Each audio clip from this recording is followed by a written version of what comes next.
अब आपका भाग उदय हो गया। कहते हैं समझा है तो सर दर पाऊँ और बहुर नीरे ऐसा दाओ।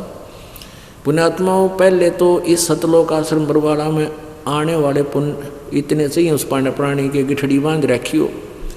दूसरा, इन दुष्टों ने ऐसा अफवाहें फैला दी कि कोई इसके निकट ना जा रामपाल के कदे न, क्योंकि काल ने करवाया सारा काम कि वहाँ गया तो तेरी पोल खुल लगी सारी। और यहाँ वही पुण्यात्मा आ सकता है जिसके ऊपर मालिक की मेहर गणी हो, इधर तो सोच भी नहीं सकता आने की। और अब आपके ऊपर वह मेहर होगी, आपके आगे खजाना खुलवा दिया दास द्वारा वो अमृत मोक्ष मार्ग का। तो परमात्मा कहते हैं समझा है तो सिर दर पाओ और बहुर नीरे ऐसा दाओ। सिर पर पाँव रखना यानी आपत्ति में बहुत तेज दौड़ना होता है। जैसे पागल कुत्ता पाछा लाग ले मोर डांकी तो पैर टिक्या रहे जान बचाने के लिए घर में बढ़ जा बाज के। तो कहते हैं ऐसे समझा है तो सिर दर पाओ और बहुर नीरे ऐसा दाओ। ये अवसर, ये मानव शरीर और ये परमात्मा महापूर्ण पुरुष कबीर और फिर दास को ये आदेश दे रखा नाम देने का और लेकर नाम अपना कल्याण कराओ। बोलो सतगुरुदेव। परम पिता परमात्मा पूर्ण ब्रह्म सारी सृष्टि के रचनहार कुल मालिक ये कबीर परमेश्वर, कबीर देव, कबीर साहब, ये वो मालिक हैं, ये वो परमात्मा हैं जो काशी शहर में एक जुल्हा रूप में प्रसिद्ध हुए। ये वही परमात्मा है जो एक प्रसिद्ध कवियों में से भी उपाधि प्राप्त की। पुण्यात्माओं, परमात्मा को पहचानना अति आवश्यक है। कोई भी बिजनेसमैन, व्यापारी, सौदागर व्यक्ति सौदा करता है तो सौदे की पहले परख की जाती है, उसके बाद उसका सौदा किया जाता है। हम सभी परमात्मा के सौदागर थे, मोक्ष पाना चाहते थे, राम नाम की कमाई करना चाहते थे, लेकिन जहाँ भी हम गए हमारे साथ धोखा ही धोखा हुआ। क्योंकि हम परमात्मा की महिमा से परिचित अवश्य थे, लेकिन परमात्मा कैसा है उसकी पहचान हमें नहीं थी। हम ये भी माना करते थे कि जो पुराण है, गीता है, चारों पवित्र वेद हैं, ये सभी पवित्र पुस्तक परमात्मा के यथार्थ ज्ञान से भरी हैं। और हम यही सोचा करते थे कि जो संस्कृत के ज्ञाता विद्वान महर्षि ब्राह्मण हुए हैं उन्होंने इन सदग्रंथों को ठीक से समझा है और इन्होंने जो हमें ज्ञान सुनाया है वो पुराणों में, वेदों में, गीता जी में ही लिपिबद्ध होगा। कारण क्या था कि हम अशिक्षित थे, संस्कृत हमारे पूर्वजों को आती नहीं थी। ये सभी सदग्रंथ इस संस्कृत भाषा के अंदर लिपिबद्ध थे, लिखे हुए थे। परमेश्वर कबीर जी 600 वर्ष पहले आए तब भी यही ज्ञान दिया करते थे। जैसे आप कल से सत्संग सुन रहे हो, परमात्मा कौन है, कैसा है, वेदों ने प्रमाण दिया कि वो परमात्मा स्वयं ही ज्ञान प्रचार करने के उद्देश्य से पृथ्वी पर आता है। वो परमात्मा सशरीर है, ऊपर तीसरे मुक्ति धाम में अर्थात सतलोक सनातन परम धाम में रहता है, वहाँ से गति करके यहाँ आता है। काल के द्वारा फैलाए गए अज्ञान को अपने तत्वज्ञान के द्वारा नष्ट करता है। और ज्ञान सब ज्ञानड़ी, कबीर ज्ञान सो ज्ञान, जैसे गोला तोब का बाई करता चले मैदान। और ज्ञान जितने भी हम अभी तक सुना करते थे वो ज्ञानड़ी थी। ज्ञानड़ी मीन यूजलेस, पूर्ण मोक्षदायक नहीं थी। काल के जाल में रखने का विशेष प्रबंध था, विशेष व्यवस्था थी। और ज्ञान सब ज्ञानड़ी, कबीर ज्ञान सो ज्ञान, यानी कबीर वाणी, सच्चिदानंद घन ब्रह्म की वाणी, ये ज्ञान है। और ये ऐसा ज्ञान है जैसे गोला तोब का करता चले मैदान। आपने सुबह के सत्संग में सुना कि एक महर्षि रामानंद जी चारों वेदों का पवित्र चारों वेदों का, पवित्र 18 पुराण का, पवित्र श्री मद्भगवत गीता जी का एक विशेष ज्ञाता माना जाता था। और उसने 1400 ऋषि प्रचारक बना रखे थे, 1400 ऋषि अन्य ब्राह्मण। और भारतवर्ष में उनका बहुत बोलबाला था। जब परमात्मा कबीर जी के साथ उनका वार्ता हुई, 104 वर्ष के वयोवृद्ध उस महापुरुष ने परमात्मा को पहचाना। और जब उस परमात्मा का साक्षात्कार कर लिया, परमात्मा ने लिखा है अपनी वाणी में कबीर जी ने कि जो देखेगा धाम को सो जानत है मुझ, गरीबदास तो से कहूँ ये गायत्री गुज्जु। अब कबीर एक जुलाहा था, वो तो एक कवि था। और भगवान कौन? श्री कृष्ण भगवान। किस लिए, कैसे भगवान? कि उन्होंने जरासिंह को मार दिया, शिशुपाल का शीश काट दिया, पूतना को मार दिया, चाणोर पहलवान को मार दिया, कंस को मार डाला। इसलिए ये भगवान थे। और हमारे लिए नो ऑब्जेक्शन था कि कोई, हम कभी मन में ये नहीं आता था कृष्ण जी भगवान नहीं। श्री रामचंद्र जी भी भगवान थे क्योंकि उन्होंने रावण को मारा था। लेकिन कबीर भगवान नहीं। एक बहन बता रही थी कि जी मैंने आपकी पुस्तक गहरी नजर गीता में, दास ने इसका अनुवाद किया हुआ है श्रीमद् भगवद गीता जी का यथार्थ रूप में, उसका नाम रखा गहरी नजर गीता में, यानी विशेष दृष्टिकोण से अनुवाद किया गया। तो मैंने उसको पढ़ा, एक मंदिर में रखी थी एक पुजारी के यहाँ। तो उस पे लिखा था कबीर भगवान। मैंने वो पुस्तक वापस रख दी और मन में यह आके देखिए संत कैसा भोला है, कबीर को भगवान बता रहा है। ये जयपुर की बातें हैं, राजस्थान में। कहती है वहाँ तो मैं उसको वापस रख के आ गई आदर से, क्योंकि धार्मिक लोग जो होते हैं उनमें श्रद्धा विशेष होती है। वो अनादर किसी का नहीं करते, बाकी मानो या ना मानो। परमात्मा कहते हैं सौ छल छिद्र मैं करूँ अपने जन के काज। कुछ दिनों के बाद ऐसी रजा हुई परमात्मा की, हमने एक सत्संग करना था जयपुर में 4-5 दिन का। उसके लिए हमने अपने वहाँ एक भास्कर टीवी है, उस भास्कर चैनल पे, वो है राजस्थान का, उस पे अपनी सीडी चलवा दी 1 घंटे की, आधा घंटे की डेली, ताकि कुछ जानकारी हो जाए। तो वो बहन कहती है कि जब मैंने आपकी सीडी देखी कि ये तो वही संत है जिसकी मैंने पुस्तक देखी थी, फिर मैं ध्यान से सुनने लगी है क्या कहते हैं। ओहो, यानी 20 दिन पहले हमने वो सीडी चलवाई थी।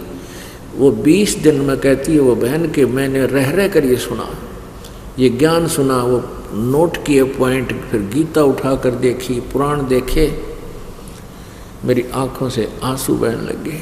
ओए होए, बताओ मैं कितनी नालायक हूँ, परमात्मा को कह रही हूँ कि कबीर किसने भगवान बना दिया, सारे प्रमाण दे रखे। तब उस बेटी ने नाम लिया। तो पुण्यात्मा, लाल की परख जौहरी ही कर सकता है, और दास चाहता है आपको जौहरी बना दूं, आपको पारखू बना दूं, आप इन काल के दूतों के चक्कर में ना आओ, इनके द्वारा भ्रमित ना हो सको। महर्षि रामानंद जी चरणों में गिर कर रो रहे हैं कबीर भगवान की, जैसे आपने सुबह सत्संग में सुना था। और क्या कहा कि दो ठोड़ है एक तू और भया एक से दो।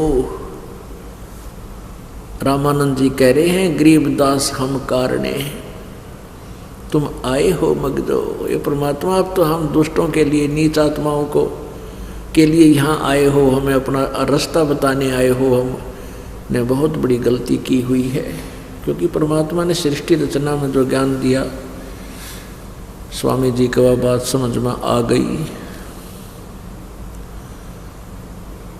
तब रामानंद जी कहने लगे परमात्मा मुझे कुछ और ज्ञान बताओ ताकि मेरा ये अड़ंगा और हटे। अब रामानंद जी ने प्रश्न किया कि भगवान ये पुराना रंग इतना गहरा हो गया हमारे अंदर, आपको मैं देख चुका, पहचान चुका हूँ, आपके लोक को देख चुका हूँ, और अब भी मेरे अंदर कुछ गंध शेष है, उसका कुछ समाधान चाहता हूँ। रामानंद जी ने कहा कि प्रभु मेरा श्री कृष्ण जी में एक विशेष प्रेम है, विष्णु जी में, श्री कृष्ण जी में, रामचंद्र जी में, क्योंकि मैं बचपन से ही इन पर आसक्त हूँ, इनकी लीलाएं सुनता आया। हे प्रभु क्या ये विष्णु जी में कोई पावर नहीं है? क्या ये इनकी भक्ति यूजलेस है? अब परमात्मा ने कहा ओहो कबीर ये माया अटपटी, कबीर ये माया अटपटी, सब घट आण अड़ी, किस किस को समझाऊं या कुएं भांग पड़ी। ओहो जैसे किसी ने एक कूप में, कुएं में 1 क्विंटल भांग गिर रखी हो गोड़ के, और उस भांग के पानी ने जल को जो भी पीता है उसी का चक्कर बन जाता है। चाहे 1000 चाहे 1,00,000 व्यक्तियों ने वो भांग वाला कुएं का पानी पी रखा हो, तो सबकी एक जैसी बोली हो जाएगी, एक जैसी चाल, एक जैसी एक्टिंग होगी। ऐसे कि जितने भी पी रहे होंगे, तो परमात्मा कहता है कि यहाँ सब ने काल के कुएं की या अज्ञान रूपी भांग पी रखी है। अब किस किस ने समझाऊं, या तो कुएं भांग पड़ी। अब इतना कुछ देख कर भी यह मन दुष्ट संतुष्ट नहीं हो पाया, क्योंकि मन जो है ये काल है, काल का विशेष एजेंट है। ये परमात्मा पर विश्वास नहीं होने देता, बाकी चाहे किसी ने पूज ले यो कति संतुष्ट रहता है।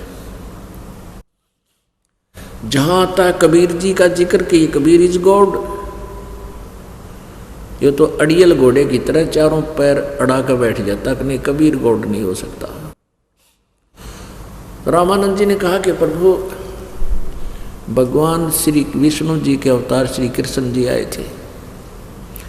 श्री कृष्ण जी ने मोरध्वज राजा के पुत्र ताम्रध्वज को आरे से चिरवा के 2 फाड़ करवा के वो मर गया था बच्चा, और फिर जीवित कर दिया।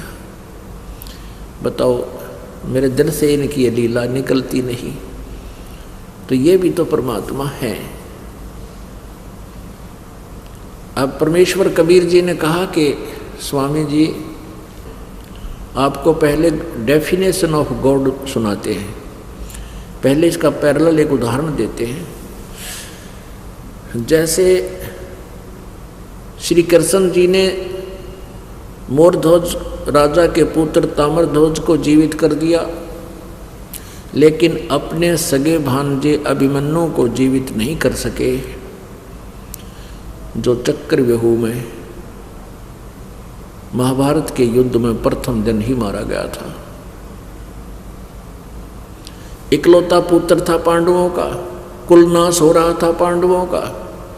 श्री कृष्ण रो रहा था, सुभद्रा रो रही थी, श्री कृष्ण जी की बहन जो अर्जुन से ब्याही थी, पुत्र के वियोग में, भांजे के वियोग में श्री कृष्ण जीवित नहीं कर सके। अब पुण्यात्माओं, परमात्मा ने नल्ले पर दल्ला ठोक दिया, एकदम शांत हो गया रामानंद।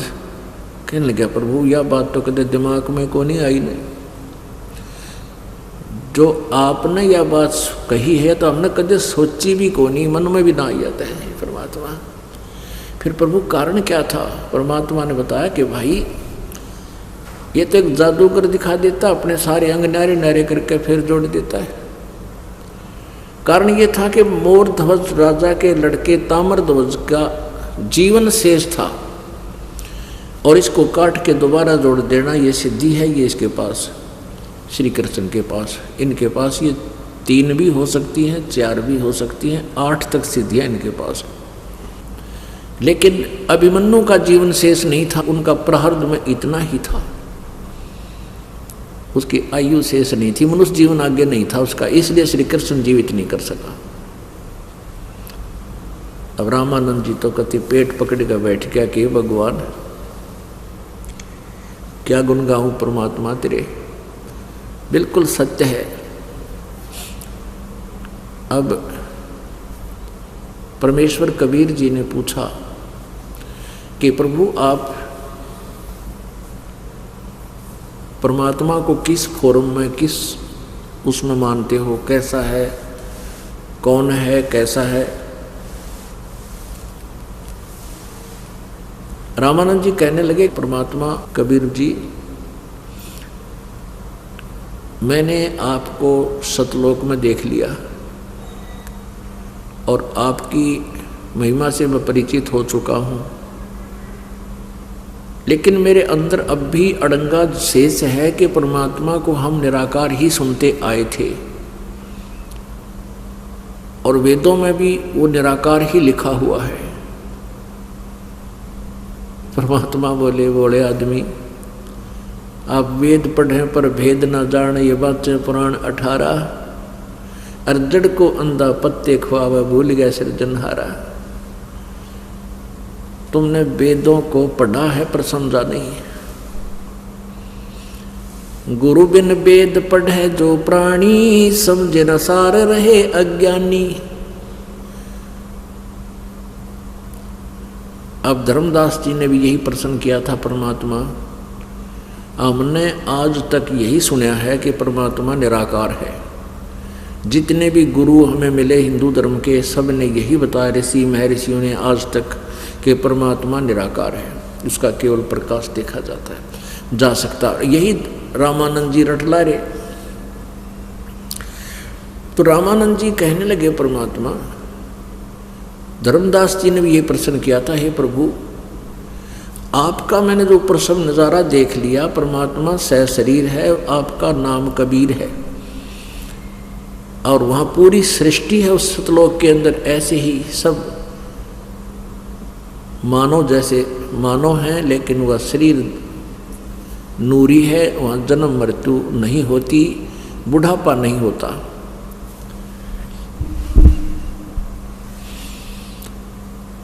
तो उन्होंने क्या कहा, रामानंद जी ने भी यही प्रश्न किया और धर्मदास जी ने भी यही प्रश्न किया, प्रभु फिर तो ये वेद कतेब, चारों वेद और 4 ही मुसलमान भाइयों की वो पुस्तक हैं, इन कतेब बोल रहे हैं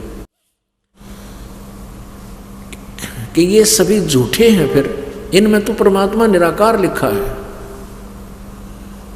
अब परमात्मा कबीर जी कहने लगे, वेद कतेब झूठे ना भाई, झूठे हैं जो समझे नाही। ये वेद झूठे नहीं, ना चारों पुराण, ये कतेब झूठी, झूठे हैं जो समझे नहीं। वो नकली थे जिन्होंने इन सदग्रंथों को समझा नहीं।